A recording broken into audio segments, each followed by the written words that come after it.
Hi friends, welcome to my channel Anitha గంప.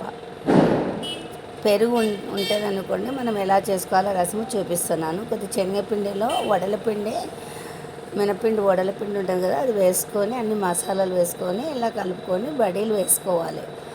తర్వాత కొద్దిగా ఎంత నూనె వేసి పచ్చిమిర్చి, ఉల్లిపాయలు,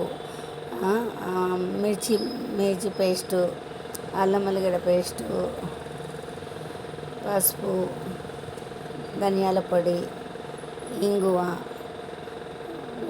సాల్ట్ ఇవన్నీ వేసుకొని మంచిగా కలుపుకొని టమాటా ముక్కలు కూడా వేయాలి. కొద్దిగా అంత వేగిన తర్వాత మనం పెరుగు ఉంటుంది కదా, ఆ పెరుగు ఇలా గిలగొట్టుకొని అందులో వేసుకోవాలి. కొన్ని వాటర్ కూడా పోసుకోవాలి. వాటర్ పోసుకున్నాక కొద్దిగా అంత మసిలిన తర్వాత మనము శనగపిండి ఉంటుంది కదా, నేను శనగపిండి కొద్దిగా అంత జొన్నపిండి వేసాను. ఈ రెండు కలిపి ఇందులో పోసేయాలి. పోసిన తర్వాత బడీలు వేయాలి. బడీలు వేసిన తర్వాత కొద్దిసేపు ఉడికిన తర్వాత తీసేస్తే టేస్ట్ బాగుంటుంది. మీరు కూడా ట్రై చేయండి. మనం ఎండాకాలంలో పెరుగు జల్దీగా పుల్లగా అవుతుంది కదా, మనం ఇలా చేసుకోవచ్చు. కొన్ని ఐటమ్స్ నేను నెక్స్ట్ వీడియోలో చూపిస్తాను, మీరు కూడా ట్రై చేయండి.